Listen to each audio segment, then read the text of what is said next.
2009, when the state of Michigan closed the state fair, it was heartbreaking for a lot of us. Like most kids who grew up in this community, going to the fair before Labor Day was an important family tradition. But the state decided they weren't willing to support that tradition anymore, but promised the city that there would be prompt development on the property. And certainly the original gateway development with the Myers, which happened right away, was positive.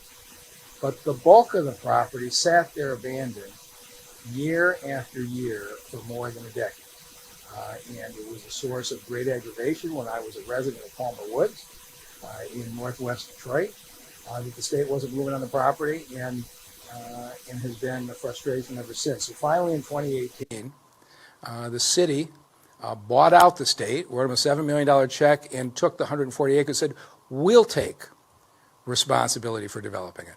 And council members Roy McAllister, Andre Spivey, and Janae Ayers are with me today. Council supported that decision. It wasn't easy to write a $7 million check, but this was the single largest development property left in the city of Detroit. And what Detroiters need are jobs. We need good paying jobs and jobs of the future. And I felt it was critical that even though it cost us $7 million, I wanted control of that site. And today, we have an announcement that we've been waiting for and has been working on really for the last year. And so you have Hillwood Investments and the Sterling Group coming together with their main tenant, Amazon. And on this site, assuming that all of the approvals go through in the next couple months, the first phase of the development that will be done by these developers will be a $400 million, 4 million square foot building that will employ a minimum of 1,200 people paid a minimum of $15 an hour plus benefits. That's all locked in to our contract. And half of the property still remains to be developed in the future. By the time we're done, we'll have over 2,000 good paying jobs on this site at a time when the city unemployment rate exceeds 30%, which is where it stands today. Getting these kinds of jobs that Detroiters can fill promptly is a high priority. And here is the most interesting twist. No tax breaks, no incentives. This city has never had a new building built for $400 million without tax breaks or incentives. This is groundbreaking territory for the city of Detroit. But I believe that the proximity to 8 Mile, Woodward, and 75 made this so attractive that we were able to land Amazon without having to do any tax abatements or incentives at all. And let me take you through the details. Basically, there's 7 elements of this agreement. We are selling 142 acres to Hillwood Sterling Group for the appraised price of $9 million. As I told you, we just bought it from the state 2 years ago for $7 million. We are selling it for $9 million. They paid us full appraised value. There will be no tax breaks or incentives for this project. We're actually getting a development in the city that will pay the city full taxes for as long as they operate. They expect their first tenant on the first site to be an Amazon distribution center that will open in 2022 if we can get this through all our necessary approvals by the end of September so they could start work this fall. They will be open in 2022. We'll get those 1,200 folks to work. $400 million investment, 3.8 million square feet, and a minimum of 1,200 jobs. And I believe the purchase agreement that is being submitted to council is in your packet, so you can see the details. In addition to that, I said, we want you not only to pay the $9 million the appraised value, we want you to put another $7 million in to benefit the community. And the single greatest need we have in this part of the city on this site is for a transit center. The main transit hub in the DDOT system is the Rosa Parks Transit Center downtown, where most of the routes converge, and we have a great indoor facility for people to wait. The second largest hub is at 8 Mile and Woodward, and if you've been out there, you have seen the conditions that folks have to wait in. 30,000 riders a week pass through there, and so we said, we want you to spend $7 million and build a transit center on this site in addition to your purchase price. And they have agreed to that. Then we want to make clear that the neighbors to the south, you're going to get a chance to hear from one of them, we don't want them to be negatively impacted. There's no reason for truck traffic to be going up and down State Fair. In fact, I think when you start to put these kinds of workers on this site, we have a chance to build housing south of State Fair. And if you've been over there, there's plenty of room to start to put housing, and potentially we could build more to the east as well. But it's not going to happen if truck traffic is running up and down State Fair. So I'll show you the picture in a minute, but it's going to be landscaped. But the traffic will all go out to 8 Mile or Woodward. The great majority will go, I'm sure, 8 Mile to 75. Detroit at Work, you're going to hear from Nicole Sherrard-Freeman, is going to partner with Amazon, and as we have gotten very good at, we will be giving them lists of qualified Detroiters to fill these jobs. And we're doing something else we haven't done before. We are going to open an Entrepreneurship Academy, because Amazon has a program they call Amazon Delivery Service Partners. You can be your own boss, your own company, own your own trucks, run your own delivery service. You don't have to be an employee. And so Nicole Sherrard-Freeman is going to start the Detroit Entrepreneurship Academy. And we want Detroiters who have that entrepreneurial spirit to, if you want the $15 an hour job to start, that's fine. But if you want to own your own truck, run your own company, hire your own people, we're going to get you ready for that opportunity as well. And finally, Hillwood and Sterling are going to develop 2 other large parcels with other companies. And I'll show you how we were able to get that done. So there's the State Fairgrounds site. It was bought by the J.L. Hudson Company for the city back in the early 1900s. For many years, there was a horse race track there, as you can see, and Seabiscuit met his jockey there, for those who were interested in the history of trivia. But at one point, it was the center of horse race activity. You can see the outline that's there. That's how historic that it is. What we are proposing is this. In the southeast corner of the site, that will be phase 1. That is where Hillwood and Sterling are going to build the 4 million square foot facility for Amazon. And you can see where it's set back. So if you look at it today, it looks like this, and we will arrange tours from the media later today if you want to go out and see the site. This is how it's going to look in 2 years.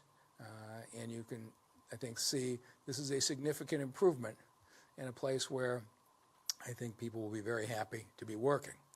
This is, if you live to the south on State Fair, it's going to be well landscaped, and there is going to be no traffic. I do want to see us build housing in this area, and we want to buffer the commercial industrial side from the residential side better than we have.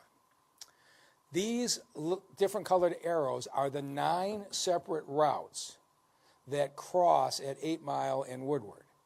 And if you've ever been out at State Fair in Woodward and seen all the folks out there, we got multiple shelters that people sit outside at. But here is how crazy the system is today. If you are on 8 Mile as a bus driver and you're driving west on 8 Mile, you've got to get over to Woodward and State Fair to pick up the passengers.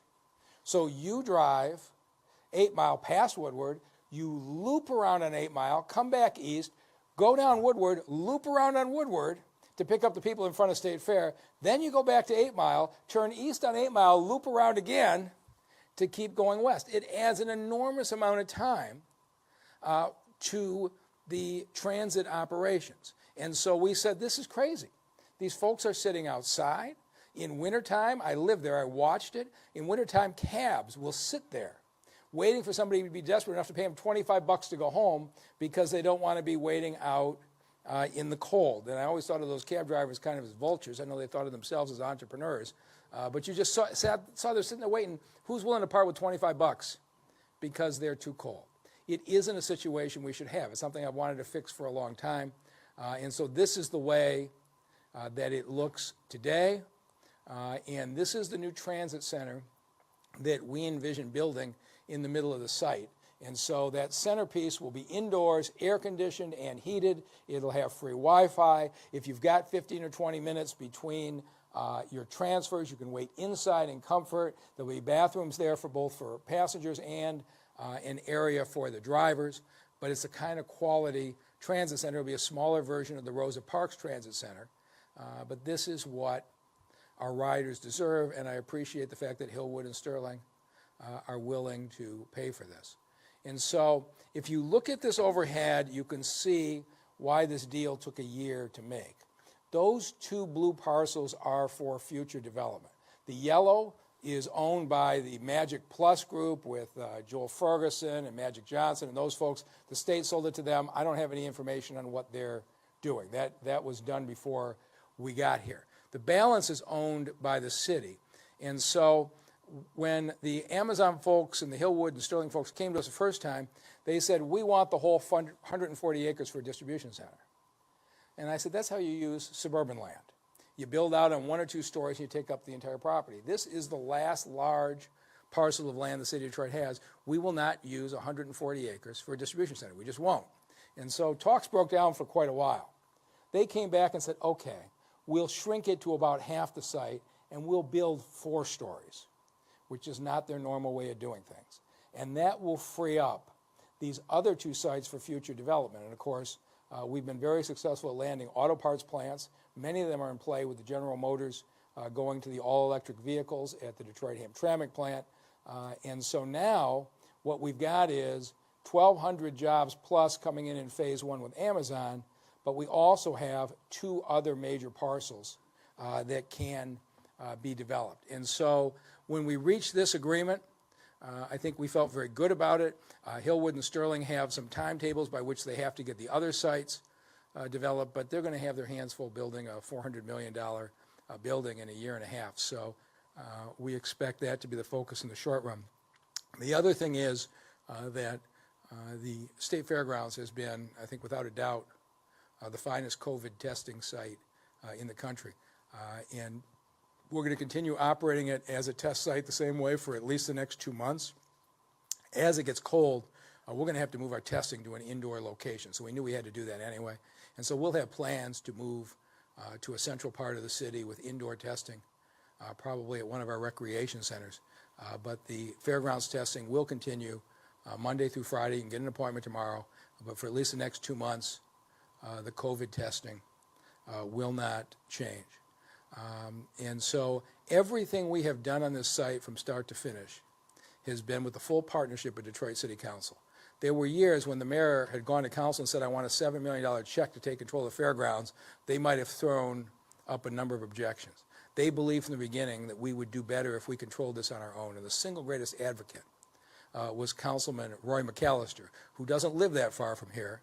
And every slight development on the fairgrounds, he has followed in intense detail. And he has, from the beginning, shared with me the vision that this has to be a place where Detroiters go to work. We don't get this many chances to get good paying jobs for residents of this city. And we're going to hold out whatever criticism or other. I probably turned down a dozen different offers if people wanted to break this up into little pieces or build some housing or do different things. We said this is going to be a place that puts Detroiters to work. And so Councilman McAllister has been a partner from beginning to end. At this point, I'd like to invite him up, and he'll be joined by council members Andre Spivey and Janae Ayers. Councilman McAllister.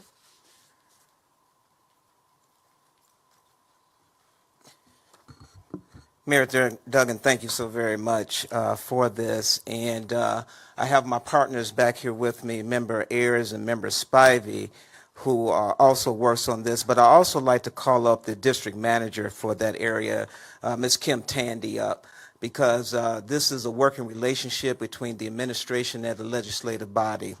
So first of all, again, Mr. Mayor, I want to thank you, and I want to thank Hillwood Investment, Mr. Todd Platt, for what you're doing, as well as Sterling Group, Mr. Eli Torgo, for what you're doing on this. This proposal on the sale of the State Fairgrounds with Amazon and the Hillwood Investment Group and Sterling Group is phenomenal. As the mayor stated, this is about creating opportunities as well as jobs for people. On the short term, we're looking at creating jobs that will bring in with the building of the facility for this, as well as we're looking for the long term. If you want to come in and you want to make at least $15 an hour, then you can work at the facility. But then the long term also is the fact that you will also have the opportunity to become an entrepreneur, start your own distribution business. And this is something that we are looking for. So therefore, this is just another chapter in the building of not only the city of Detroit, but at this landfill, it is also bringing Southeast Michigan together. So I just want to thank each and every one, Hillwood Investment for this, Sterling Group, and Mr. Mayor for the diligent negotiations that was done to bring this together, as well as my partners, Member Spivey, Member Ayers, and District Manager Kim Tandy for this. So, you know, I can't say any more. I think there'll be questions, but I do want to introduce one of the phenomenal people that has been a part of this, and that is the CEO of Hillwood Investment out of Texas, Mr. Todd Platt.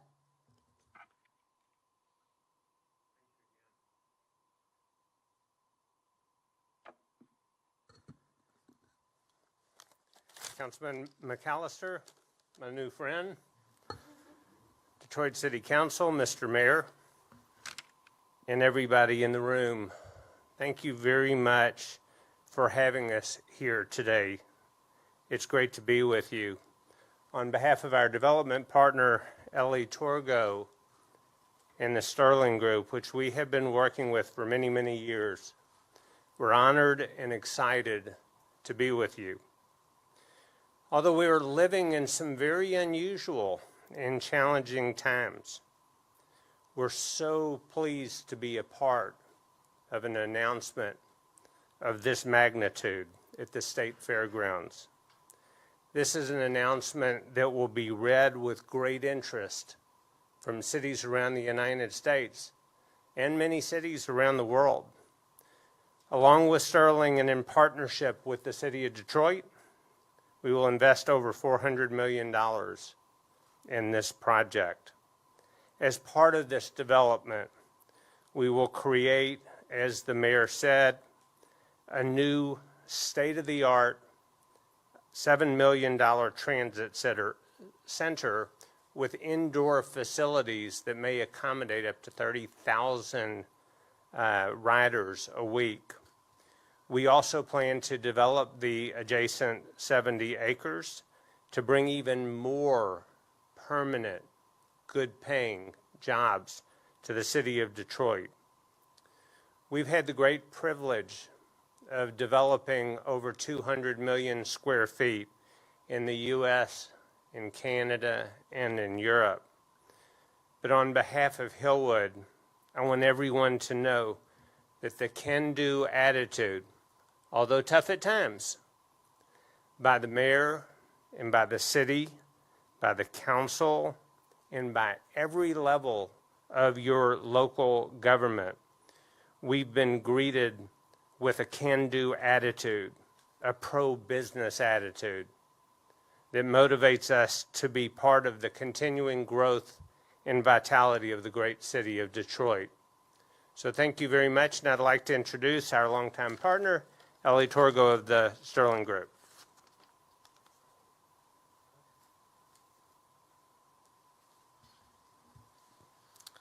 Thank you, Todd. Today is such a consequential day for our company and our wonderful joint venture partner, Todd Platt, Ross Perot, and the entire Hillwood team. We are so grateful to you, Mayor Duggan, for your confidence in us and for your great leadership every day during these remarkable and difficult times. Thank you, Councilman McAllister, Councilman Spivey, Councilwoman Ayers, and Senator Bullock. We look forward to presenting our plans and gaining approval from the Detroit City Council in the very near future. Our company, the Sterling Group, has been headquartered in Detroit for over 30 years. And having this opportunity to develop the State Fairgrounds and honor its legacy by bringing new jobs to Detroiters in such an exciting and vibrant way is a privilege and an honor for all of us. Having a new state-of-the-art transit center will utilize this strategic location to maximize access to as many Detroiters as possible. We are so grateful to be a part of the continuing growth and progress of our city of Detroit, and we appreciate all of you being here today. Thank you.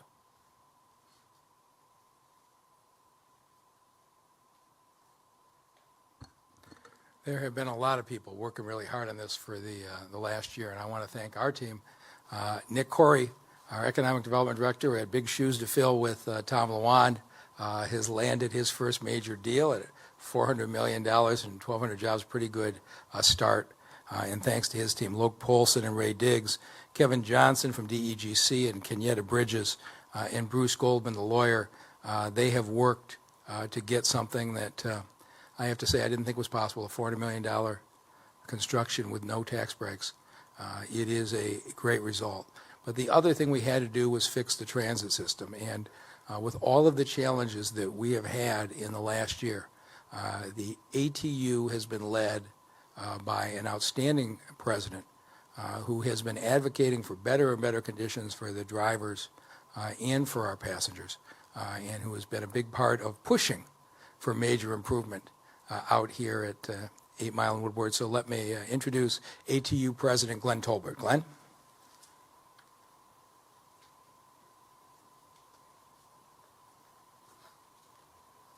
Good morning. I am proud to stand here and advocate for such a project by the investors and the mayor and Councilman McAllister, who has worked with the ATU and been a friend of the ATU well before he became councilman. So, but this means a lot for the operators and the passengers. The operators will have somewhere to. I don't know if you all have been watching, or listening, but restroom facilities and somewhere just to get something to eat has been a major issue in this city. And I will continue to fight for it, and I thank the mayor for continuing to fight for it.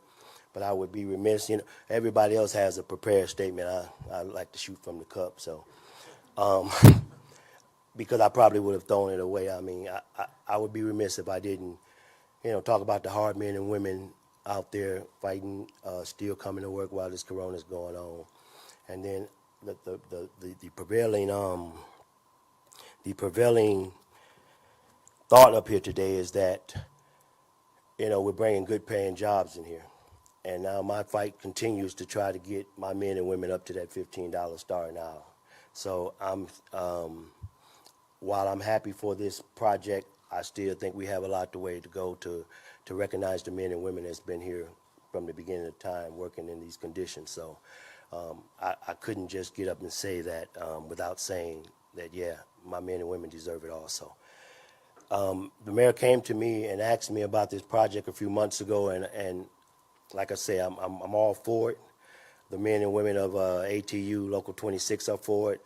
The passengers who we rely heavy on their input, I mean, they will really benefit from this, and we want to thank you all for doing this. And, because I am a numbers man, that means taxes coming in. So that means city has money. They can't come with that violin. So I thank you. So I thank you all right? Thank you. I think I was supposed to introduce someone, but it wasn't up here, so I'm sorry. I forgot your name. What's the name? Nicole can introduce herself.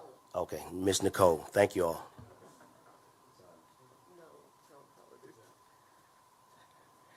Thank you, Mr. Tolbert. Thank you, Mayor, and thank you to the leadership teams at both Hillwood Investment and the Sterling Group and Amazon for choosing Detroit as a place to grow your business and create opportunities for Detroiters. At a time when the rest of the country is facing some very serious questions and challenges about their economic health, it is pretty remarkable to be able to stand here with you today and talk to you about yet another round of opportunities for Detroiters, jobs, careers, and small business opportunities.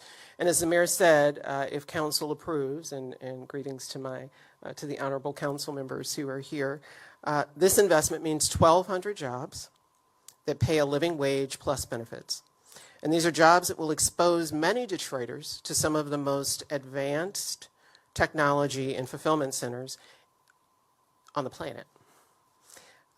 Jobs that can lead to careers in transportation and logistics and other automation-related fields. And as importantly, at a wage and with benefits that many experts agree are solidly on track for middle-class incomes in the city of Detroit. And because we are collaborating with Amazon to provide Detroit talent, you can trust us to help you get ready for the opportunities that are coming, just as we are doing with FCA and Dakota and Detroit Manufacturing Systems and New Center Stamping and so many others. We're going to provide you with all the information you need to take advantage of the opportunities that are ahead. But here's the thing. Amazon in Detroit is about far more than jobs and careers. Amazon in Detroit, as the mayor and Councilmember McAllister and others have said, is also about small business ownership. And so if you haven't yet, you should take a look at Amazon's Delivery Service Partner Program, which is called DSP for short. And delivery service partners are those small businesses that, as those before me have said, are independently owned businesses that drop those packages off on your porch. And when Amazon comes to Detroit, they are bringing those delivery service partner opportunities with them.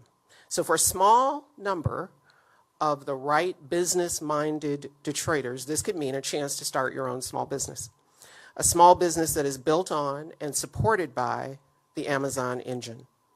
You have to apply, you have to have access to capital, you have to meet all the requirements that Amazon lays out. So this is by no means a promise or a slam dunk deal, but what it is a chance. It's a chance for Detroiters who are interested to learn what it takes to build a business supporting one of the most successful companies on the planet. And so let's talk for just a second about how Detroit at Work is going to help you get ready. Later this year, Detroit at Work will begin its first Detroit Entrepreneurship Training Academy, and it'll be free to those who qualify. And the Entrepreneurship Training Academy is for aspiring entrepreneurs to learn more about what it takes to start and operate and maintain a small business. And that's going to be whether you're interested in an Amazon delivery service partner opportunity or something else. Maybe you've got a different idea. We'll help you understand the basics of starting your own business. Graduates will walk away with a draft business plan. And as importantly, you'll get connected to local experts and investors and a dedicated entrepreneurship coach. Now, of course, you have to do the hard work of starting and running and maintaining a business, but you'll have Detroit at Work and so many other community partners that support small businesses in this city standing behind you. So whether you're interested in what it means to be an Amazon delivery service partner, or whether you are ready to get serious about another business idea, just know that Detroit at Work, and again, so many other partners, including DEGC, will be here to help you stand it up. If you are interested, I want you to go to detroitatwork.com/Amazon and sign up for more information. And then while it is important to hear about the business plan and the land development and the council approval that's needed for this, and to hear from our partners, our investment partners on this front, it's also important that we hear from residents. And so we are privileged today to be joined by Tharmand Lagan and Joshua McAninch. Hope I got that right. Josh, where are you? Come on up.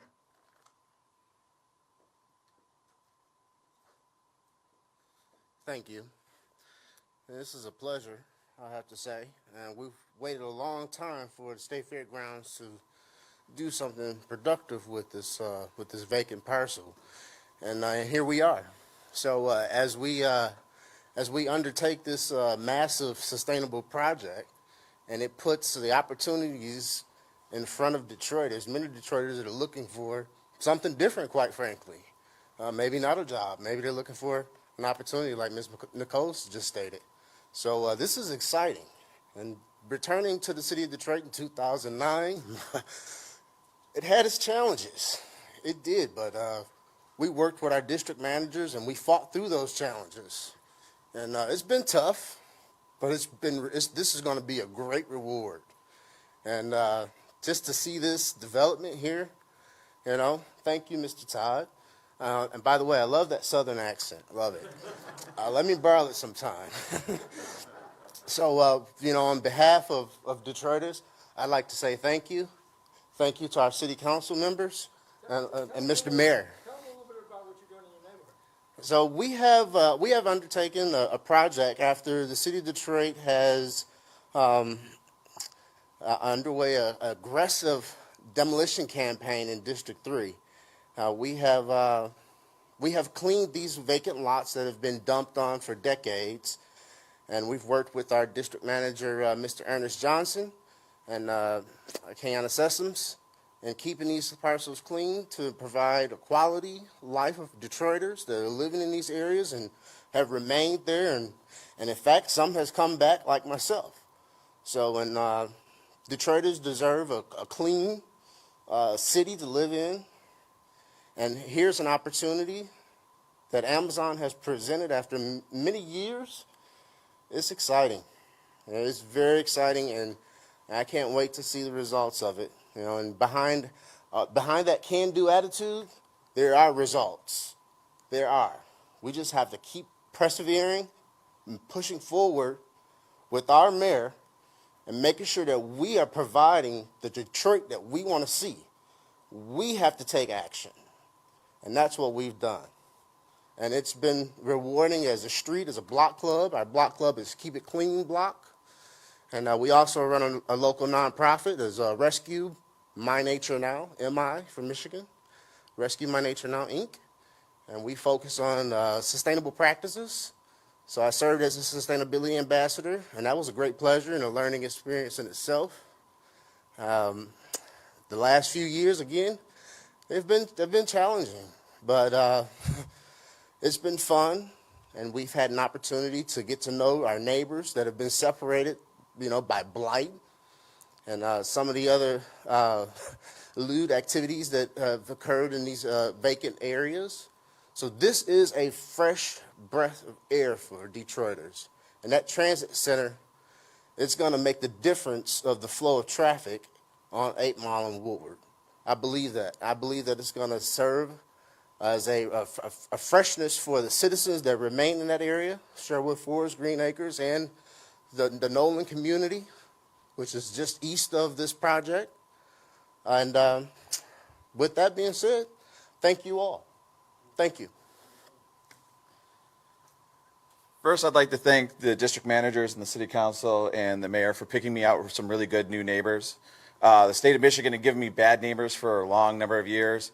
They have done things like drive trains of car haulers up and down our streets at all hours of the day. They've had rail cars slamming. And even without us knowing what was going on, we had advocates going and being like, hey, we can't do this to our state fair residents. And there's a lot of cities in this country that wouldn't have gone like, hey, there's people here also that need this to be where they live. I'm raising kids literally on State Fair. When I say that these are my new neighbors, I'm going to look across the street and see this, for the years going on. And if I had to trade my lovely prairie views, this is something I'd be willing to trade for, because the state's given us nothing but broken windows and broken fences. And this is a project that not only is going to help the city of Detroit, but help my neighborhood. And I really appreciate you guys, and I'd like to start off by thanking you for finding me good neighbors and not just giving me who came with the highest dollar amount. I really do appreciate that. And I appreciate, I've got to meet my new neighbors very briefly, but they do have a concern about, making this a sustainable project and worrying about light and sound and wanting to be good neighbors. And it's not something you see from a lot of corporate places, and other places. So I really appreciate that. And I'm looking forward to watching my neighborhood come up with my kids and everything like that. And we had some conversations today where elements that don't even affect them, they seem to care about with. So I really appreciate that, and I want to thank you guys for that. And I'm looking forward to this, rising up my neighborhood with the city of Detroit and with the Amazon project. So thank you.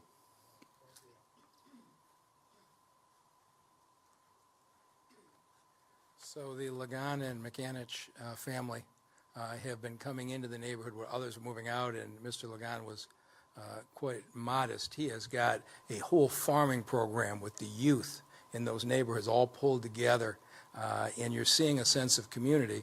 If you drive down those blocks, there's been a lot of blight. We've gotten a lot of it out. We still have more to go.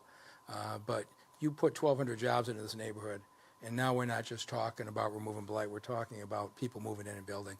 and that's our goal. And with that, we'll take any questions.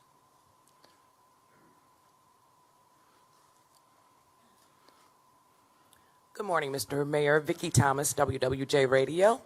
First of all, is it a done deal with Amazon, or are there still details that need to be worked out? Well, the detail needs to be worked out. Primarily is we need to get all the city approvals done in the next 2 months. Otherwise, they're going to lose a year. And so nothing is final until we get our approvals. But I'm confident once those city approvals are done, I don't know, Todd, you can talk about whether you have any things to work out, but assuming you get our city approvals done in the next 2 months, we are going forward, right? Yeah, it's all about the approval process. All right, Right, and so, to the so it's up to us to get it done. okay, and to the developers, Mr. Platt. First of all, what attracted you to this particular project, especially without any tax breaks? That's a very important question, a complicated question. So developers, like other people, are always evaluating risk and returns and the time invested in communities. And in many places across the country right now, unfortunately, it can be very bureaucratic and very political.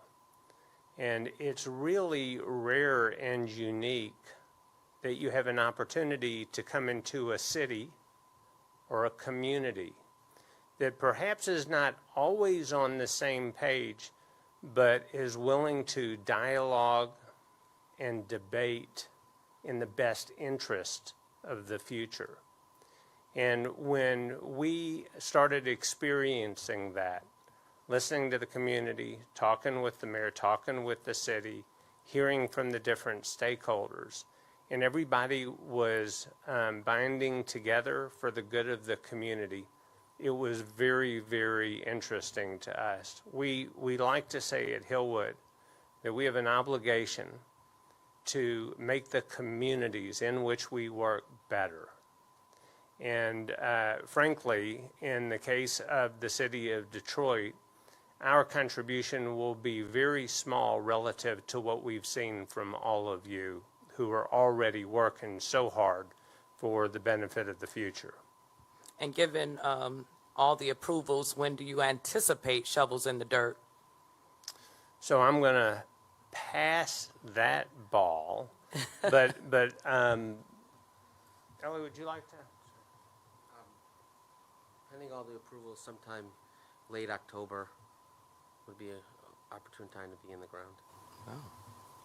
And to the city council members that are here, do you anticipate any pushback from any of your colleagues, and can you talk a little bit about community benefits?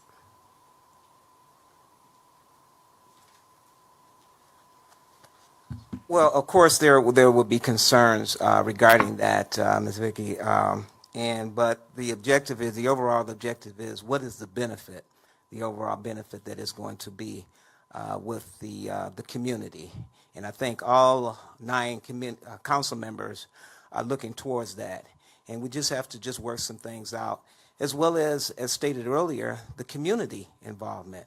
Regarding the community benefits, of course, that was one of the issues that was discussed, and that is something that is being looked at because of the $7 million that they're looking at to bring with this new transit system.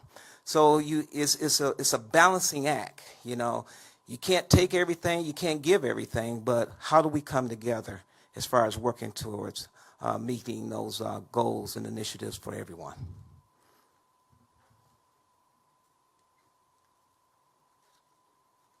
So today is the beginning of the process. There's going to be a whole series of community meetings, and Frank and Karen Hammer have led since the time I was living there 8 years ago, have led an active community group deeply interested. In their group we will meet with, we will be setting up Zoom calls with the different neighborhood groups, and Councilman McAllister and our district manager Kim Tandy will be driving those. But normally, as you've seen with FCA, I just basically went to the neighborhood night after night and sat in living rooms. I can't do that here because of COVID, but we will be night after night in Zoom meetings with neighbors to make everybody feel comfortable. So everybody who has any interest in this, you're going to get multiple opportunities throughout August and September before City Council votes to get your questions answered. We'll answer questions on traffic, we'll answer questions on jobs, we'll answer questions on landscaping. Everything that you want to know, the developers will be available, as well as the city leadership. Other questions?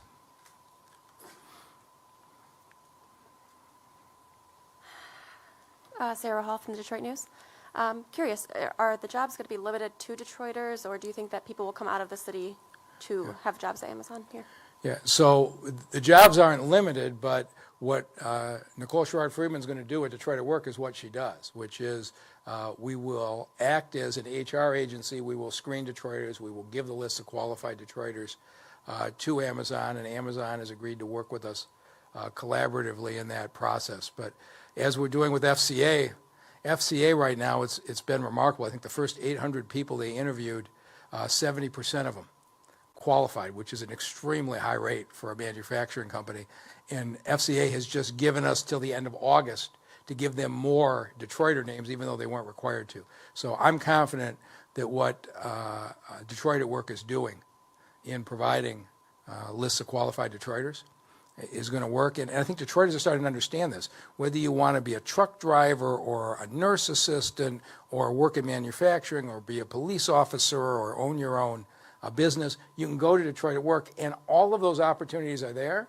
And if you're short of a GED, you're short of a skill, you need some training, they will also provide those training opportunities, because really our future is about getting people to work. And a lot of the jobs that went away during COVID aren't coming back.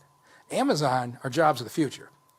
People want packages delivered to their homes, and the appetite for that is growing. And today Amazon is delivering next day, and Amazon's going to be up to same-day delivery, which means that these kinds of logistics jobs, I believe, are the jobs of the future. It helps us diversify the city's economy. It's really a good day.